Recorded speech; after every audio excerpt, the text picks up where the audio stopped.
Hi, it's Rob Grimes with Tech Advisor Media. I'm here at Beam Technologies and I'm talking to Taylor. Hi, Taylor. How you doing? Good. Now, last year you may remember that we talked to Ina, who was on one of the other devices that's running around here, but you're a new and stylish device from last year. Yeah, so I'm the new model. It's called the Beam Plus. This is our consumer one that's going to be used more for at-home use or smaller business. You know, it's a little smaller, a little more portable, a little easier to use around the house.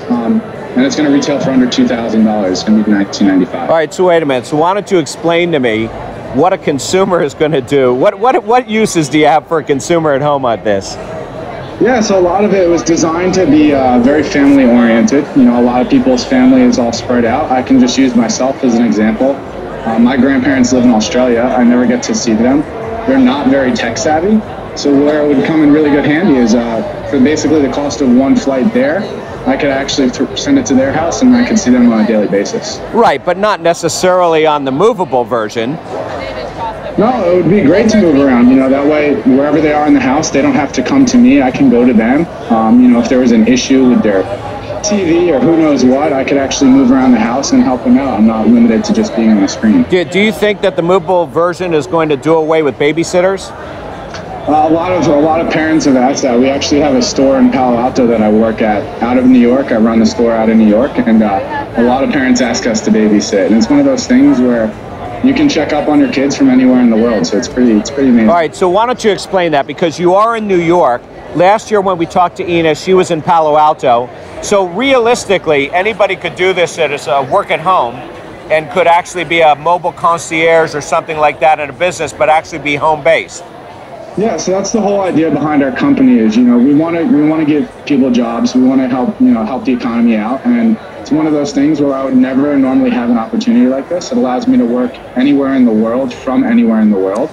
And I literally stay at home and I can work anywhere in the world. It's amazing. All right, so let's talk about that. So you said you're managing or running a store in Palo Alto from New York. What do you mean by that?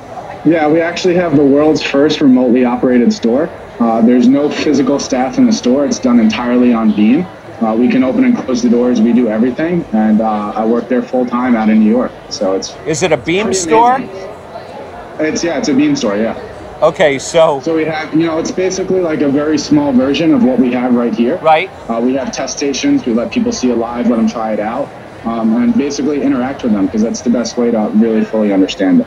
Okay, so last year when we had the conversation, because I work in the hotel restaurant industry, we were talking about applications for using this type of technology. So one of the things we talked about was the concept of line busting. Do you know what that is? Yeah, for sure, yeah. I 100% agree with that. So, all right, so has anybody ever done that on a Beam? I was actually talking to some friends. We haven't done that yet. I have you know, some family friends that are high up in hotel chains, and they actually love the idea where, you know, basically they can have people checking out in person, and then the back of the line can be handled on a Beam, and you kind of attack the line from both ends and speed up the whole check-in process, because that's where your whole visit starts, is check-in. And certainly you also could use this in a restaurant for line busting or in drive-through to do the remote order taking. You know, one of those things where it'll pretty much work anywhere, you know, a person would actually be able to work. The other added benefit is the whole accessibility factor. So a lot of people don't realize that. Like right now, you're talking to me. I could be handicapped from the waist down and you would have no idea, and I'd still be fully mobile and be able to do exactly what I'm doing. We actually have a guy that's paralyzed from the neck down. He uses Beam all the time and he absolutely loves it. And he's one of your operators? Yeah, we kind of partnered with him. We've allowed him to, we gave him a special eye tracking headset, so wherever he looks, that's where Beam will go.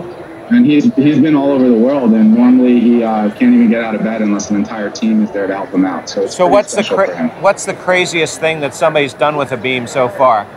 The craziest thing, I think one of the coolest things we started doing in California is I go outside on the sidewalk and I go across the street remotely, and I actually buy ice cream remotely for people all the time and bring it back to them in the store. It's pretty crazy. I'm like, hold on, I'll be back in 10 minutes with your ice cream. How do you pay for it? PayPal. You pay by PayPal. Yeah. You buy them an ice cream, and then they just pick it up at the counter. No, we have a Beam with a little basket on it, and I have the people at Cream put it in my basket, and I just drive it back to them across the street. That's a great idea. So realistically, you could do the same thing for delivering food to a table. Yeah, exactly. Or to a car. I mean, there's some companies that have drive-thrus where the old car hop, that they bring the food out. You could have a beam with a basket and go ahead and deliver out. You know, that's why we're so excited, is there's so many applications for it. You know, we're just getting started, so we're really excited what the future has to hold for us. Well, listen, Taylor, we really appreciate it, and it's nice meeting you. You know, it's interesting. I guess I don't get to meet Ina. I'm not going to get to meet you in person, but we appreciate your taking the time with us. Yeah, thanks for having me. I really appreciate it. And maybe some of your relatives in the hotel business will see this. Yeah, maybe. I'm talking to them about it. Well, you send them to Tech Advisor Media because we cover the hotel and restaurant industry online. Oh, perfect. For technology, so you tell them. All right, I will. Great, thank you very much. This is Rob Grimes for Tech Advisor Media, here with Taylor and Beam at CES.